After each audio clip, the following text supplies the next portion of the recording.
अस्सलाम वालेकुम। आपको आज के प्रोग्राम में खुशामदीद। इंतखाबात से पहले सियासी जमातें लेवल प्लेइंग फील्ड ना मिलने का शिकवा कर रही हैं। सदर ममलिकत डॉक्टर आरिफ अलवी ने गुज़िश्ता रोज निगरान वज़ीर आज़म अनवारुल हक काकुड़ को खत लिखा, जिसमें कहा गया कि बुनियादी हुकूक और हमवार सियासी मैदान के हवाले से PTI के खदशात पर गौर किया जाए और इन खदशात को दूर किया जाए।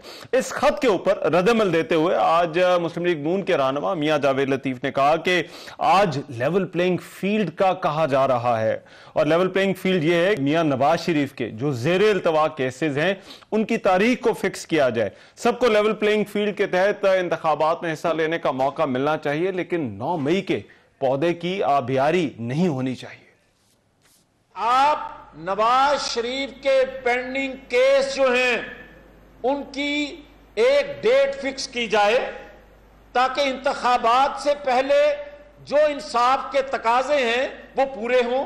आप ये क्यों नहीं कहते कि चेयरमैन PTI के जो मुकदमात हैं पेंडिंग उनकी डेट फिक्स की जाए और इंतखाबात से पहले आइन कानून के मुताबिक उसके फैसले हों।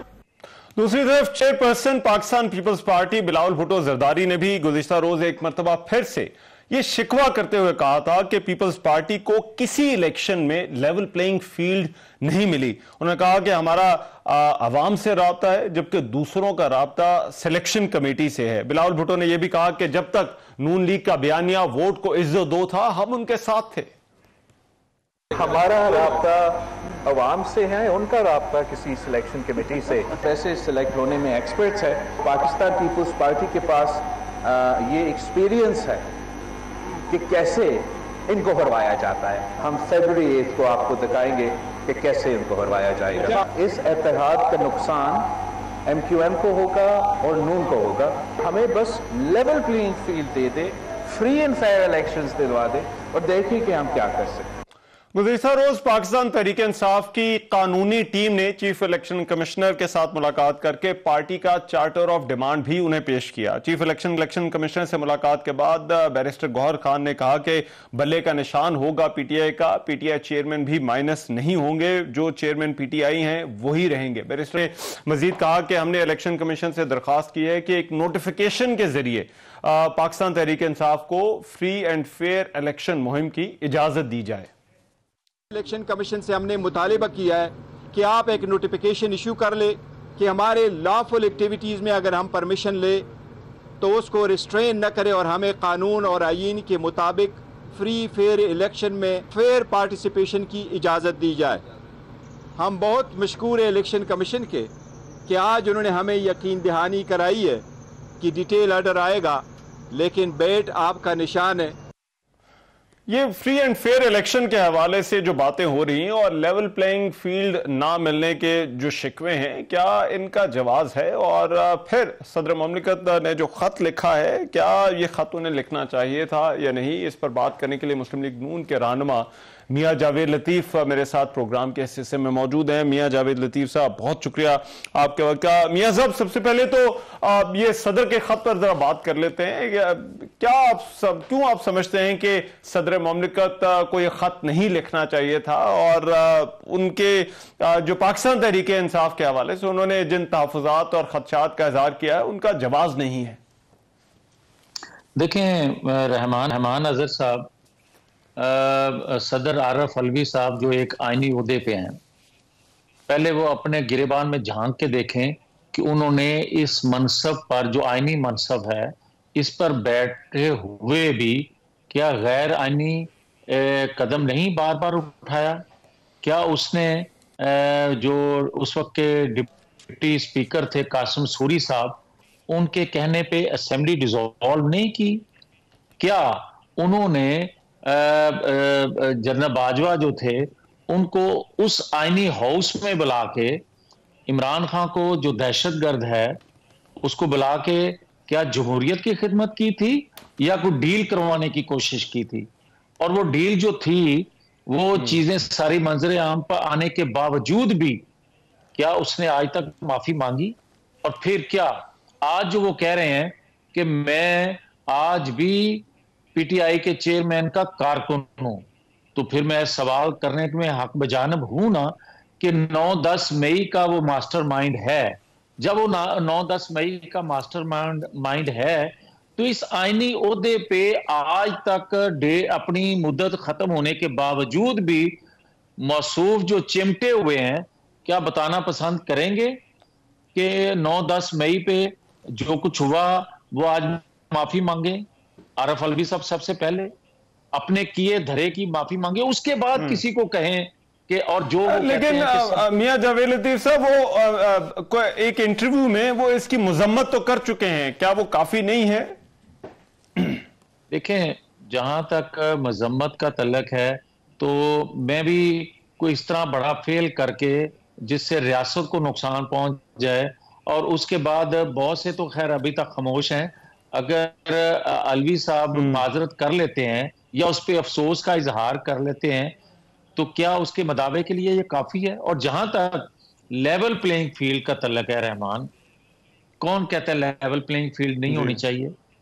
और जो आज मुतालबा कर रहे हैं, क्या वो समझते हैं या उनकी ख्वाहिश सिर्फ ये है कि नवाज शरीफ जो है वो इस प्रोसेस से बाहर रहें तो उसको लेवल प्लेइंग फील्ड कहा जाएगा, जिस तरह 2018, 2008 या 2002 में था?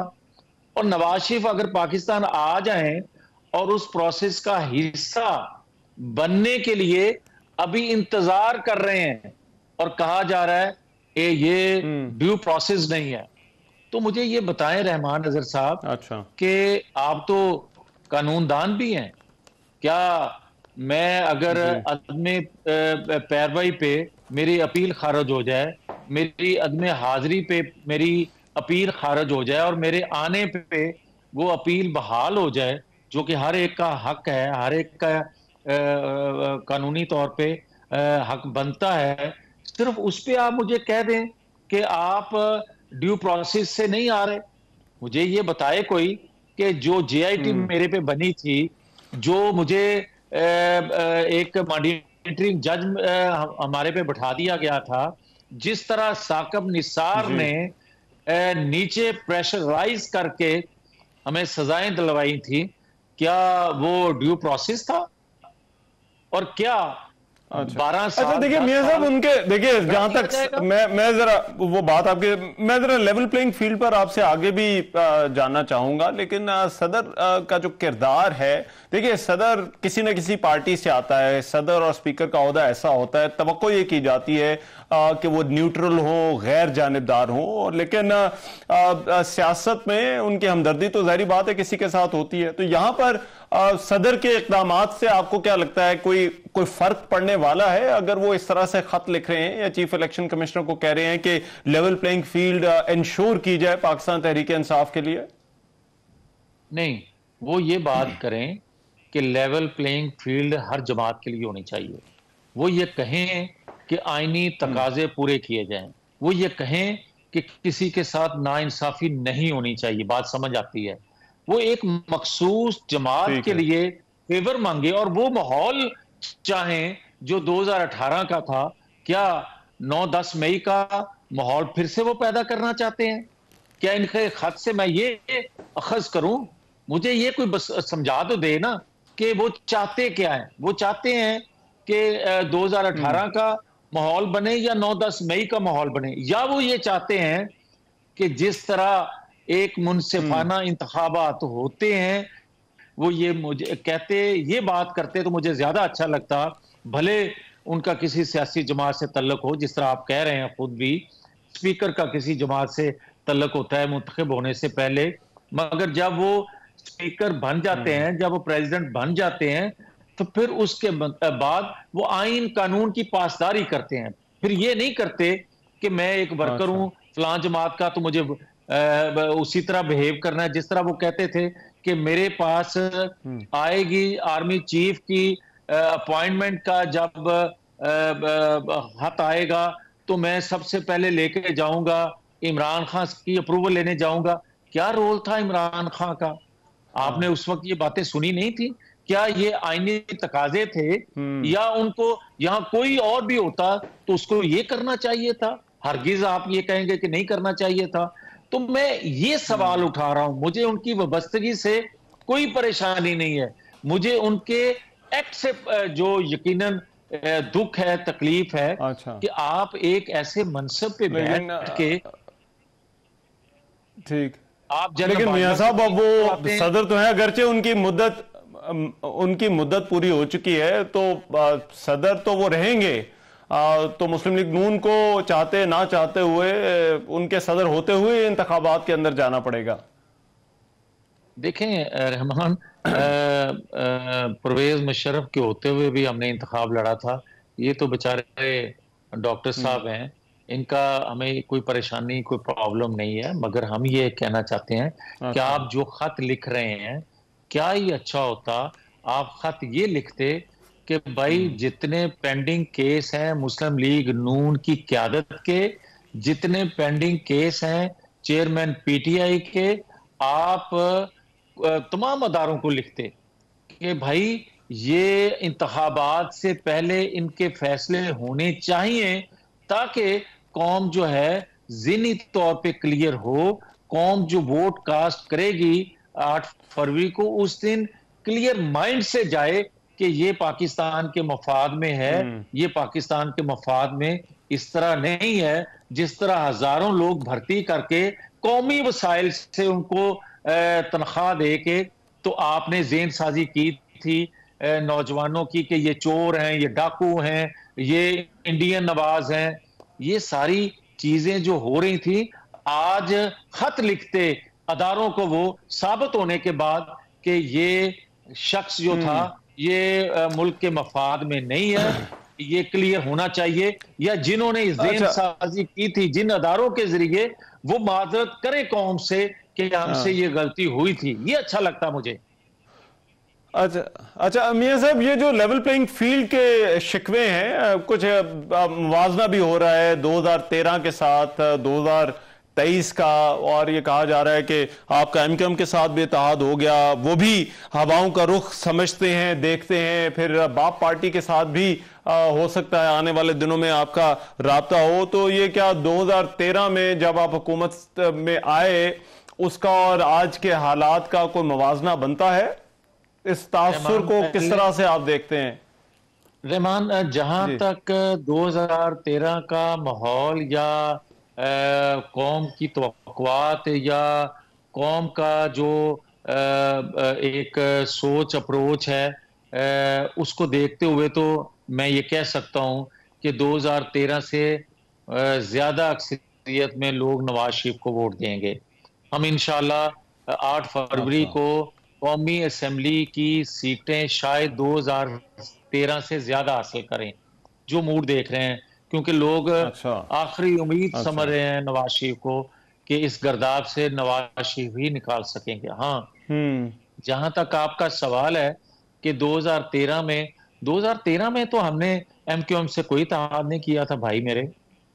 ये मैं तो हवाओं के रुख की बात कर रहा हूं, आपका नहीं था, लेकिन बाद में तो वो आपके साथ आ गए ना जी। नहीं, 2013 में हमारे साथी नहीं थे वो। और आपको शायद याद होगा कि 2014 में जब धरने हुए थे तो उन धरनों का हिस्सा थे वो। फिर आपको ये भी याद होगा कि जो टेढ़ी टोपी पहन के सुप्रीम कोर्ट गए थे नवाज शरीफ के खिलाफ, या अचकन पहन के कुछ लोग गए थे, उनमें और भी बहुत से लोग गए थे। क्या वो हवाओं का रुख देख रहे थे उस वक्त? मगर मैं आपसे ये गुजारिश करूंगा कि पाकिस्तान तो क्या, इस खित्ते के दीगर रियासतें जो हैं उनकी जो लीडरशिप है वो भी तवक्को रखती है। नवाज शरीफ की जो सीनियरिटी है, नवाज शरीफ जो एक सीजन्ड और तजर्बाकार, और उनका एक माजी, उनकी एक क्रेडिबिलिटी है, उन पर एक एतमाद है लोगों को। वो समझते हैं कि नवाज शरीफ के आने से इस खित्ते में उसके मुस्बत असरात मरतब होंगे, अमन के हवाले से भी, मईशत के हवाले से भी। तो लोग तो, हमारा मुल्क या हमारे लोग किस तरह ये कह सकते हैं कि नवाज शरीफ के आने से पाकिस्तान के अंदर बेहतरी नहीं आ सकती? पाकिस्तान के अदारों में बैठे वो कुछ लोग भी जो हमेशा नवाज शरीफ के मुंतखब होने के बाद भी रुकावटें खड़ी किया करते थे नवाज शरीफ के रास्ते में, आज वो भी महसूस कर रहे हैं कि कौम अगर नवाज शरीफ को मुंतखब करती है तो अदारों को भी साथ देना चाहिए नवाज शरीफ का उन समेत, ताकि पाकिस्तान इस भंवर से निकाला जा सके। ठीक है, राइट, बहुत शुक्रिया मियां जावेद लतीफ साहब, मुस्लिम लीग सीनियर रहनुमा मुस्लिम लीग नून की सियासत के हवाले से बात कर रहे थे। अभी एक ब्रेक लेते हैं, ब्रेक के बाद इलेक्शन में ये जो नई सफबंदियां हो रही हैं इस हवाले से कुछ मजीद बात होगी।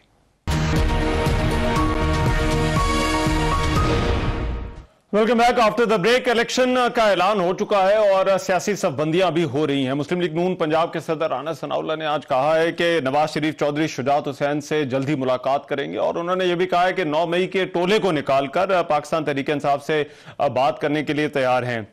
मुस्लिम लीग नून इससे पहले ही सिंध में एमकेएम पाकिस्तान के साथ इत्तेहाद कर चुकी है, आम इंतखाबात मिलकर लड़ने का ऐलान कर चुके हैं, जिस पर गुज़िश्ता रोज chairman peoples party Bilawal Bhutto Zardari ने कहा था कि एमकेएम नून लीग का इत्तेहाद जो है इसका नुकसान इन दोनों जमातों का होगा। दूसरी जानिब डॉन न्यूज की खबर के मुताबिक मुस्लिम लीग नून का बाप पार्टी से इत्तेहाद का इम्कान भी जाहिर किया जाने वाला है, किया जा रहा है और आइंदा हफ्ते मियां नवाज शरीफ इस सिलसिले में बलोचिस्तान का दौरा करने का भी उनका इम्कान है और खैबर पख्तूनख्वा में JUI फजलुर रहमान के साथ भी इत्तेहाद की बातें की जा रही। क्या ये पाकिस्तान पीपल्स पार्टी के लिए कोई खतरा है या नहीं? पाकिस्तान पीपल्स पार्टी ये नई सफबंदियों को किस तरह से देखती है?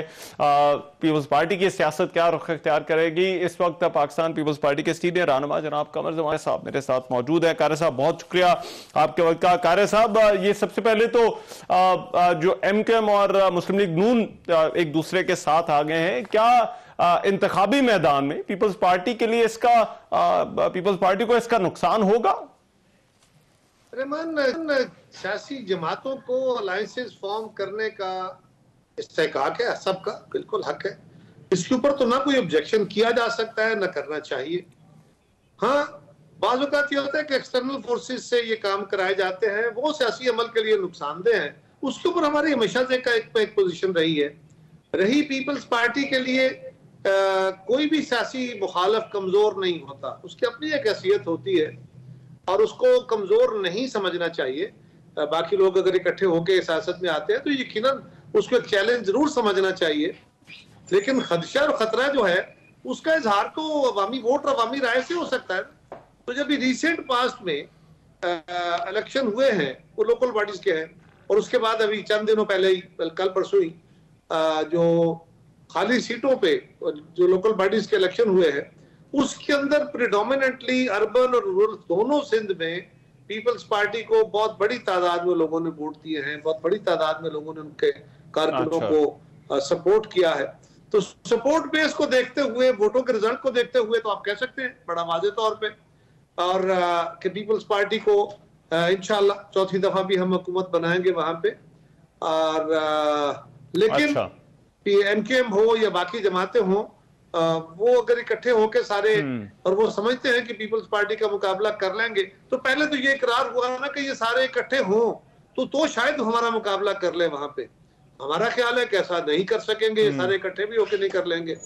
लेकिन इनको एक्सटर्नली, किसी भी सियासी कुव्वत को एक्सटर्नली तहरीक नहीं देनी चाहिए।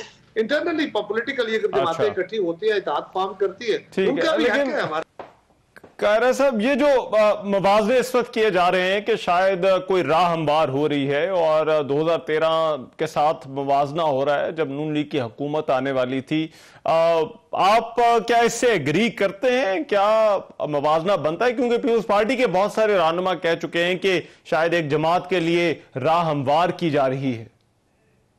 मैं अभी तो इस पे इसकी तबसरा नहीं करता कि मेरे पास कोई सॉलिड रीजन नहीं है। और कुछ मुझे डाउट इसलिए है कि माजी में कुछ जमातें मखसूस ताकतों के इशारों पे इधर उधर गई हैं, ये बात भी उनकी तारीख है। लेकिन मेरे पास अभी कोई सबूत नहीं है, लिहाजा मैं इसके ऊपर किसी जमात को मुर्द इल्जाम नहीं ठहरा सकता। हाँ, प्रिंसिपली ये बात जरूर करूंगा कि इस अमल का न माजी में फायदा हुआ है न आइंदा फायदा होगा। सियासत के अंदर मदाखलत, गैर सियासी कुव्वतों की मदाखलत हमेशा नुकसान का बायस बनी है। अगर पाकिस्तान के लोगों को इस फ्रेजिलिटी के आलम में, इस खौफनाक क्राइसिस के आलम में अगर उनको ये यकीन ना हो कि हमारे वोट की हुर्मत यह है कि इससे कोई तब्दीली आएगी और लोग सियासी अमल से और दूर होंगे, तो हम ताकत के जोर पे तो इस मुल्क को नहीं चला पाए जी, माजी में भी, आइंदा भी नहीं चला पाएंगे। ये मुल्क के लिए शदीद नुकसानदेह होगा। लिहाजा हमें अपने माजी से सबक सीख के सियासी कुव्वतों को भी दुरुस्त फैसले करने चाहिए, पाकिस्तान के इदारों को भी दुरुस्त फैसले करने चाहिए, और पाकिस्तान के अवाम को भी वोट डालते हुए तासुबात से, जज्बातियत से, गुस्से से बाहर निकल के इल्म फिक्र, अपना फिक्र इस्तेमाल करते हुए बेहतर उम्मीदवारों को आगे लेके आना चाहिए, ताकि पाकिस्तान की असम्बलियों में नुमाइंदगी सही पहुंचे। वहीं से बेहतर जो है ना वो बुनियाद फराहम होगी, और कोई आसमान से फरिश्ते नहीं आएंगे दीगर किसी कौम ने आगे हमारे हालात ठीक नहीं करने, और खाली बैठ के दुआएं मांगने या गालियां देने, दोनों अमल से पाकिस्तान बेहतरीन।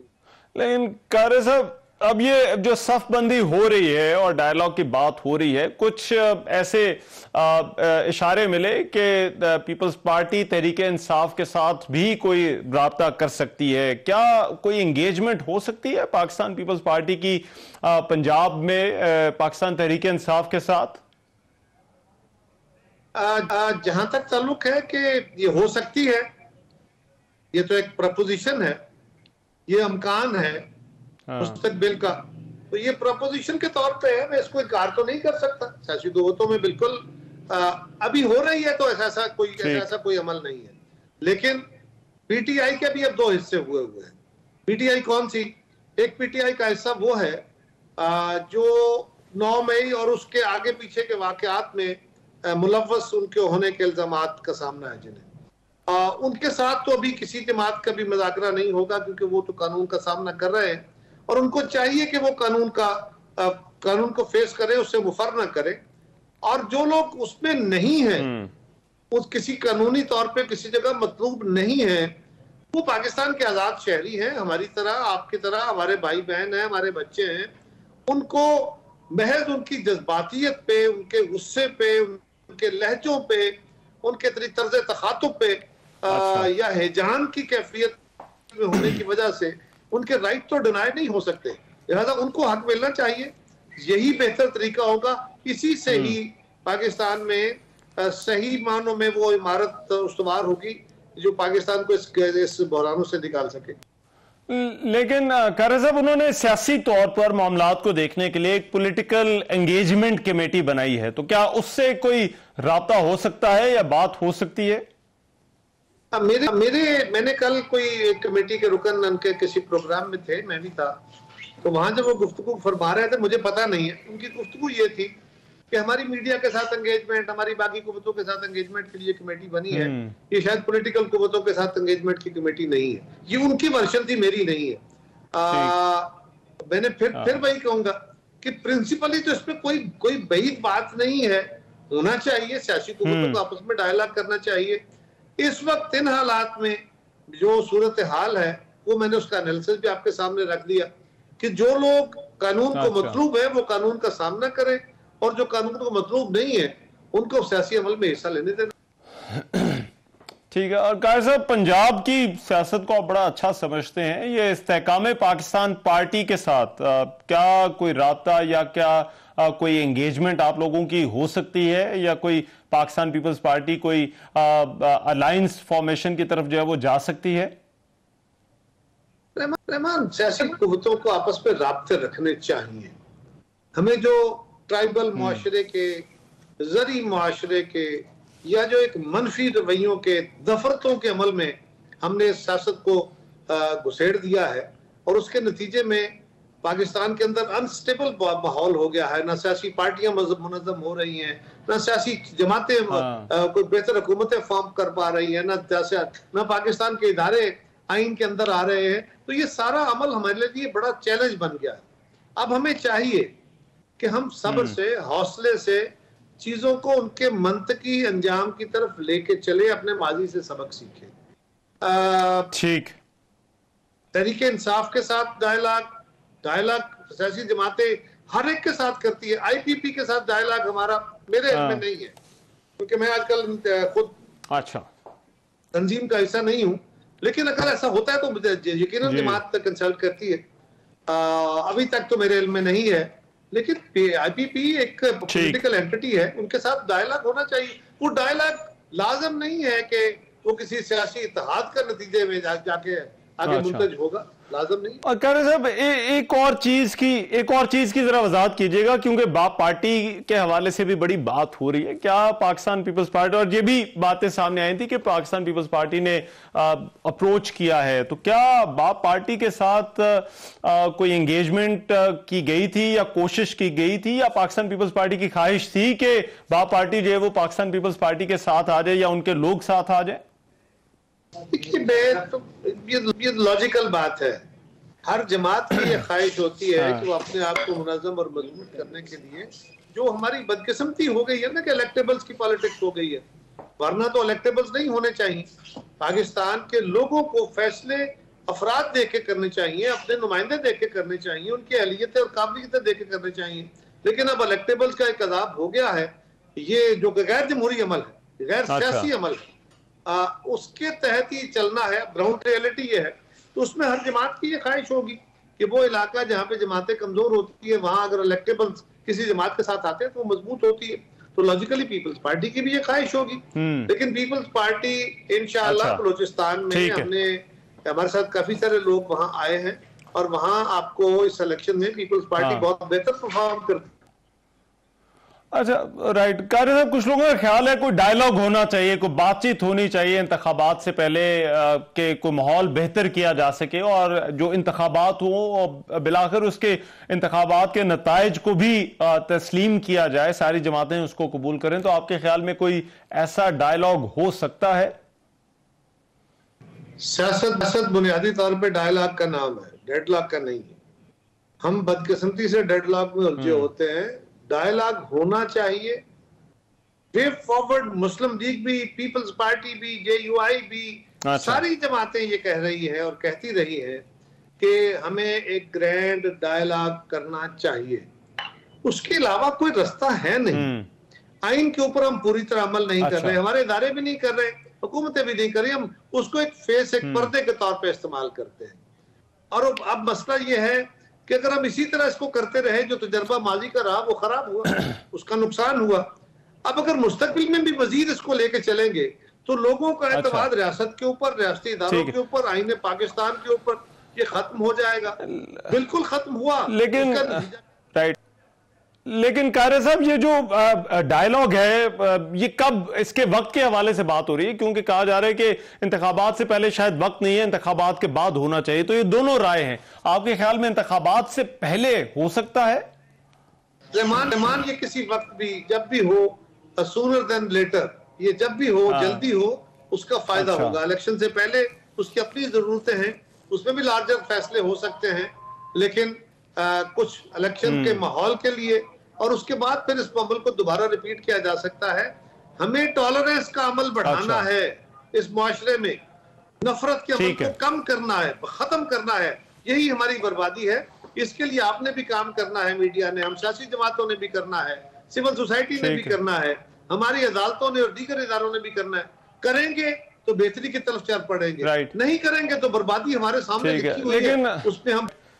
लास्टली, राइट, कारी साहब, आखिरी सवाल। सदर के खत पर बड़ी बहस हो रही है जो उन्होंने लिखा है लेवल प्लेइंग फील्ड के हवाले से निगरान हुकूमत को। आपकी उस पर क्या राय है? क्या उस खत का जवाज है? क्या सदर साहब को वो खत लिखना चाहिए था? देखिए, सदर हो या स्पीकर का ओहदा हो, ये होते तो मुख्तलिफ जमातों से मुतल्लक लोग ही हैं, जमातों के ही वोटों से आते हैं। उनसे तवक्को की जाती है कि वो न्यूट्रल होंगे, और वो एक हद तक अपनी न्यूट्रलिटी रख सकते हैं। राजा परवेज अशरफ साहब स्पीकर है कौमी असम्बली के, तो वो कल इलेक्शन पीपल्स पार्टी से लड़ेंगे, आज भी वो पीपल्स पार्टी में है, लेकिन वो जब अपना कंडक्ट उनका होगा तो वो उन्होंने बतौर स्पीकर न्यूट्रल रखना है। इसी तरह सदर साहब का ताल्लुक आज PTI से है, उसमें कोई शक वाली बात नहीं है, और वो बज़ाहिर जो रियासती जिम्मेदारी निभाते हुए अपना रोल रखेंगे, वो न्यूट्रल होना चाहिए। अदरवाइज वो मुजर्रद तौर पर न्यूट्रल तो हो ही नहीं सकते।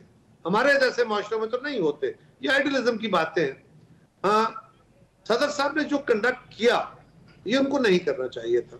ये उनके ओहदे का तकाजा ये था कि अपनी न्यूट्रलिटी बहाल रखते। अगर वो न्यूट्रल होते अपने फ्राइज में, तो उनको चाहिए था कि वो अपनी जमात को कहते हैं कि जी डायरेक्टली जाके आप इलेक्शन कमीशन को दरखास्त दें, सदर के ऑफिस को वापस ना करें।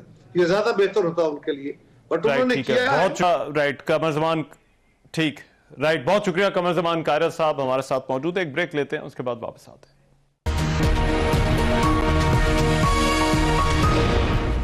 Welcome back after the break. Smog के हवाले से पंजाब के मुख्तलिफ शहरों में सूरत हाल जो है, उसके बाद पंजाब हुकूमत ने लाहौर और कुछ और शहरों में जुज़वी लॉकडाउन या स्मार्ट लॉकडाउन जो है वो नाफिज कर दिया, और उस हवाले से खुसूसी इक़दाम भी किए जा रहे हैं। उस पर बात करने के लिए इस वक्त निगरान वज़ीर सेहत डॉक्टर जावेद अकरम साहब मेरे साथ मौजूद हैं। डॉक्टर साहब बहुत शुक्रिया आपके वक्त का। डॉक्टर साहब, ये जो स्मॉग के हवाले से सूरत हाल है, अब ये स्मार्ट लॉकडाउन आपका है या जुज़वी लॉकडाउन उसे कह लिया जाए, क्या इससे फायदा क्या होगा, क्या फर्क पड़ेगा, और क्या जो है वो एयर क्वालिटी इंडेक्स के हवाले से क्या अचीव करना चाहती है पंजाब हुकूमत? बहुत शुक्रिया रहमान।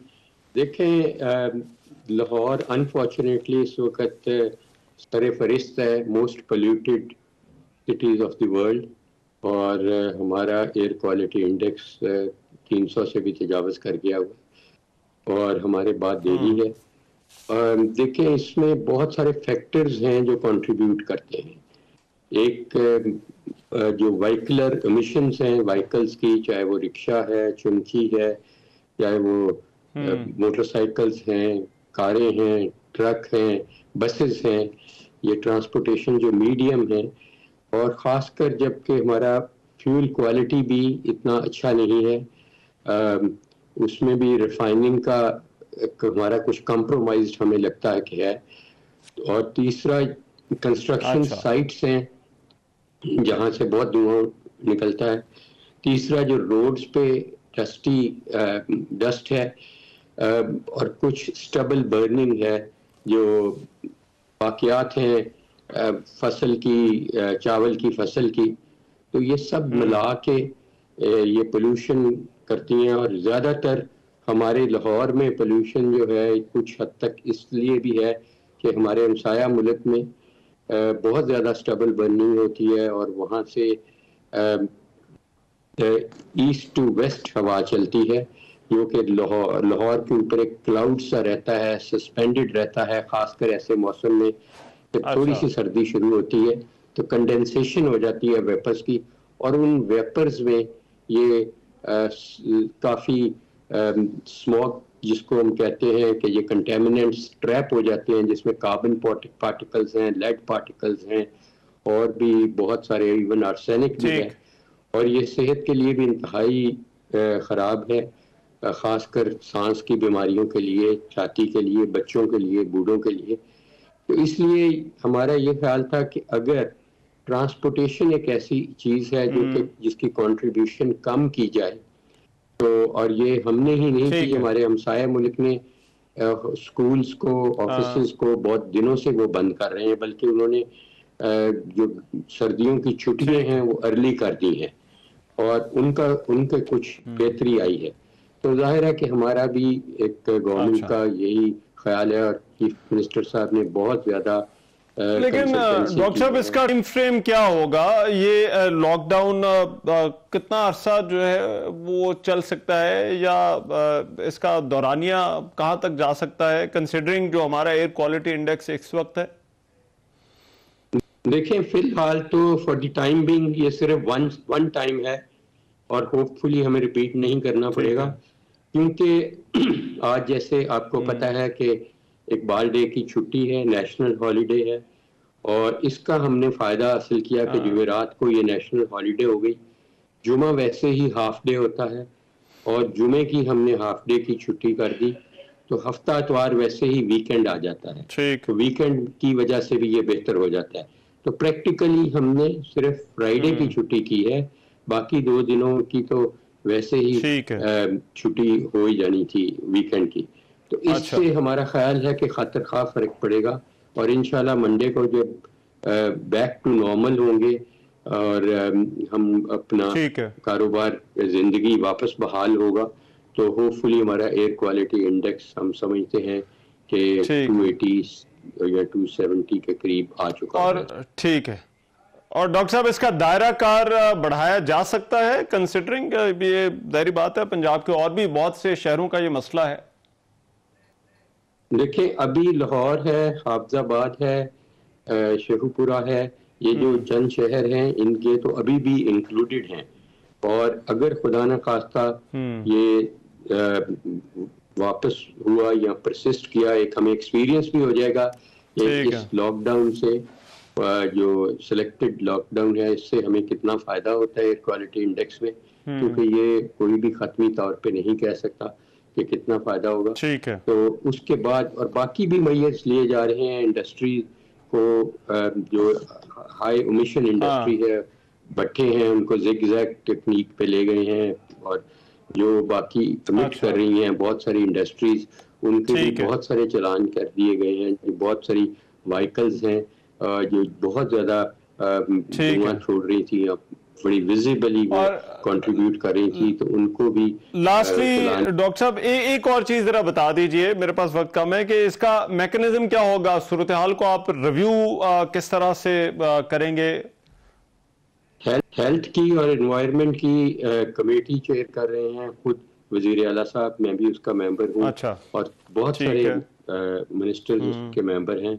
हम रेगुलरली मिल रहे हैं, ऑलमोस्ट एवरी डे या अल्टरनेट डेज पे, और उसमें एनवायरनमेंट वाले हमें सैटेलाइट इमेजिंग के जरिए बताते हैं कि स्टबल बर्निंग जो है वो कहाँ कहाँ हो रही है, और ज़्यादातर इंडिया में हो रही है। वहाँ से एयर्स यहाँ पे माइग्रेट कर रही हैं, क्योंकि वेस्ट टू ईस्ट बहुत कम होती है, ईस्ट टू वेस्ट ज़्यादा फ्लो होती है एयर प्रेशर की।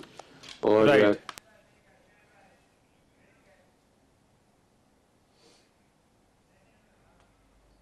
जी राइट, बहुत शुक्रिया डॉक्टर जावेद अकरम हमारे साथ मौजूद थे, निगरान वजीर सेहत। स्मॉग की सिचुएशन पर बात कर रहे थे। वे एक ब्रेक लेते, ब्रेक के बाद वापस आते।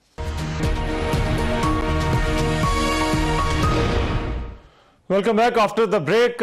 गजा पर इसराइली फौज के हमले बदस्तूर जारी हैं। एक तरफ हमास और जो है वो इसराइली फौज के दरमियान ये लड़ाई चल रही है, तो दूसरी तरफ साथ ही साथ कोशिश हो रही है कतर में कि मुज़ाकरात के जरिए कोई जंग बंदी की जा सके, और उसके लिए कुछ मीडिया रिपोर्ट्स के मुताबिक यरगमालियों की रिहाई की भी बात हो रही है और 3 रोज़ा जंग बंदी की बात हो रही है। लेकिन जो शहीद होने वाले फ़लस्तीनी हैं उनकी तादाद अब 10,000 से भी तजावुज कर गई है। सीज फायर की सिफारती कोशिशें बहुत अरसे से हो रही हैं। दुनिया के मुख्तलिफ ममालिक की बशमूल पाकिस्तान की तरफ से जोर दिया जा रहा है कि इस वक्त गजा में जो इंसानी बहरान है उससे बचने के लिए सीज फायर बहुत ज़रूरी है, ताकि जो इमदाद है वो फ़लस्तीनी शहरियों और गजा में जो लोग महसूर हैं उन तक पहुँचाया जा सके। लेकिन इसराइल इस जंग बंदी पर किसी भी तौर पर आमादा नहीं हो रहा। अब ये मगरबी ममालिक के ऊपर है कि वो किस तरह से इसराइल को इस बात पर आमादा करते हैं कि वो जंग बंदी आर्जी ही सही उस पर आमादा हो, लेकिन ये ज़रूरी है ताकि गजा के जो हित्ते और महसूर शहरी हैं उन तक कम से कम इंसानी इमदाद पहुंचाई जा सके। आज के प्रोग्राम से इतना ही। मेज़बान इजाज़त दीजिए, अल्लाह ने के बाद।